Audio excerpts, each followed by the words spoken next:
Hi, my name is Ingrid, and today I will be explaining how to do the Precision and Predictive Medicine assignment for HAP 360. The purpose for this assignment is to analyze data to find out which drug is proven to be the most effective for anxiety. We are going to be analyzing data to find out which drug is proven to be most effective for those who experience substance abuse. Let's start off by defining precision medicine. Precision medicine is an approach for disease treatment and prevention that takes into account individual variability in areas such as environment, lifestyle, and genes of a person. An example of this can be DNA testing for cancer. Now, what is predictive medicine? Predictive medicine uses genetic tests to determine a person's risk in developing a disease. This helps in preventing certain diseases and allows for early treatments to be given. This is done by using biomarkers. And examples for this can be prenatal testing and medical history examinations. This assignment is broken down into 3 parts. Part 1 is asking us to create a table showing the relationship between anxiety diagnosis and response of citalopram. We will be reporting the rate of success for citalopram along with patients with generalized anxiety depression. The first thing that you want to do is open up the Excel spreadsheet that has all of your data, and it will look a little bit like this, but we will get a closer look in a second. So using the data, we'll be creating a pivot table showing the rate of success for citalopram, such as the one that is shown here. Now to create this, let's go to our Excel spreadsheet.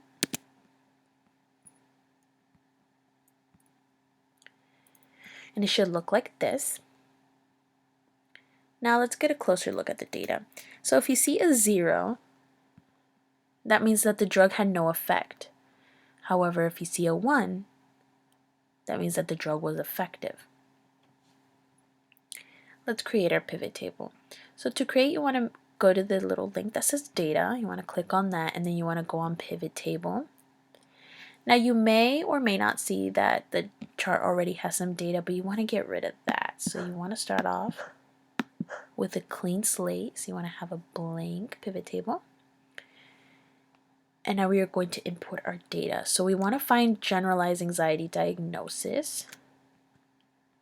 So here it is. And that one you just want to drag it down to the row labels. You then want to choose the drug, and here I'm just going to be choosing the first one, which is the CIT success. And you would just be dragging that to the column labels and as well as dragging it to the values. Now in the values you will see that it's automatically on the sum. We are going to be changing that because we are not finding the sum. We are going to be changing it to count. Okay, so this is what your chart will look like. Now we're also going to find the rate of success. And to do that, you want to divide the total success of the individual. So you want to do the individual, which in this case is 117, and you want to divide that by the grand total success, which in this case would be 366. You will get your answer, and then you will round that. So in this case, it would be 32%.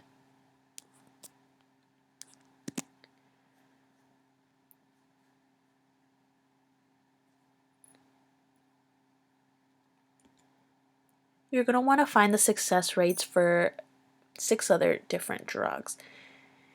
And here I have included all 7 of the ones that are asked for in part 1.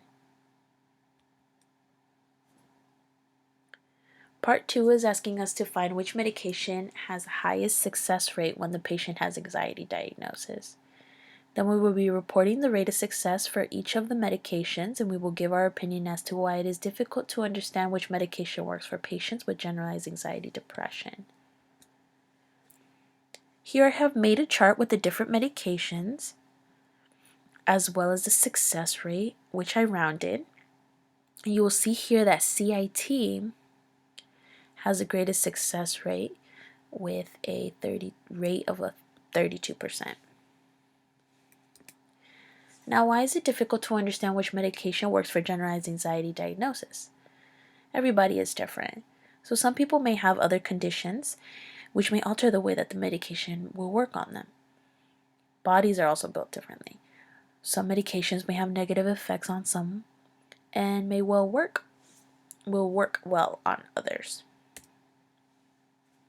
Part 3 of this assignment is asking us which medication has highest success rate when the patient has substance abuse. Here will we do the same thing that we did to create the first pivot table, except rather than using generalized diagnosis, we will be doing drug abuse. So let's go back to our Excel sheet, back to our data. And again, you want to click on Data, Pivot Table, and you just want to get rid of the data that's there. So instead of doing anxiety diagnosis, you want to do drug abuse. And you want to drag that to row labels. And then you're going to drag your drug, which in this case, the one we're going to do is CIT. And again, don't forget to change the sum to count.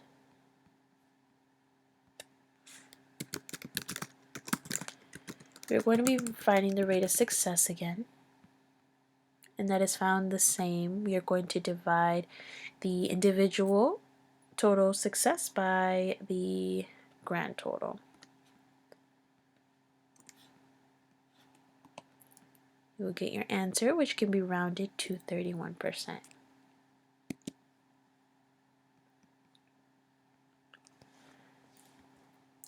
So here you can see the pivot tables for all 7 of the drugs.